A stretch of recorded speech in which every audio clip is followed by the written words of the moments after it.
Hello అండి. నమస్తే. Welcome back to my channel. ఈరోజు మన ఛానల్లో జొన్న రవ్వతోటి లడ్డూస్ ఎలా చేయాలో ఈ వీడియోలో చూపిస్తాను. చాలా సింపుల్గా అయిపోతుంది. దీనికోసం జొన్న రవ్వ తీసుకున్నాను. ఒక గిన్నె స్టవ్ మీద పెట్టుకొని దానిపైన అయితే జొన్న రవ్వని వేసుకొని పచ్చి వాసన పోయేంత వరకు బాగా ఫ్రై చేసుకోవాలి. స్టవ్ని సిమ్లో పెట్టుకొని బాగా ఫ్రై చేసుకోండి. ఈ రవ్వ అంతా పచ్చి వాసన పోయి మంచి వాసన వచ్చేంత వరకు బాగా ఫ్రై చేసుకోవాలి.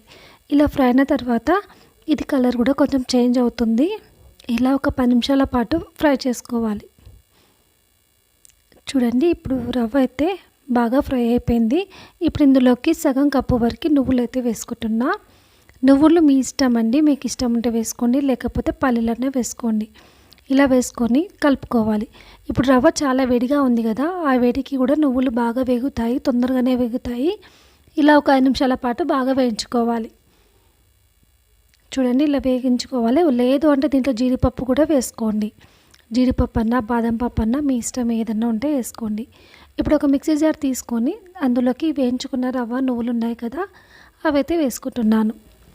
ఈ జొన్న రవ్వని నువ్వులని చల్లార్చుకోవాల్సిన అవసరం లేదు.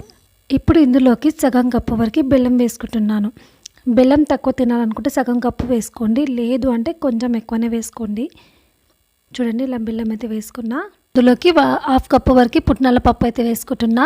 ఈ పుట్నాల పప్పు వేయడం వల్ల లడ్డూలు అయితే చాలా కమ్మగా వస్తాయి. ఇలా వేసుకొని 2 ఇలాచీలు కూడా వేసుకొని పౌడర్లా చేసుకోండి. మెత్తని పౌడర్లా చేసుకోకుండా ఇలా చేసుకోండి, ఎందుకంటే అప్పుడు లడ్డూస్ తిన్నప్పుడు మన పంటికి తగులుతూ ఉంటాయి. చాలా బాగుంటుంది. ఇది వేడిగా ఉండాలండి. ఈ మిశ్రమం వేడిగా ఉన్నప్పుడే ఇందులోకి ఒక 4 స్పూన్ల వరకు అయితే నెయ్యి యాడ్ చేసుకుంటున్నాను. నెయ్యి ఇలానే వేసుకోవచ్చు, లేకపోతే నెయ్యి కొంచెం కాచి వేసుకోండి. అలా కాచి వేయడం వల్ల బెల్లం కూడా కరిగి లడ్డూలు మంచిగా లడ్డు కట్టుతున్నప్పుడు ఈజీగా వస్తాయి. లేదు అంటే లడ్డూస్ రావండి, విరిగిపోతుంటాయి. సో ఇదైతే టిప్ అయితే ఫాలో అవ్వండి. వేడిగా ఉన్నప్పుడు లడ్డూలు చుట్టుకోండి.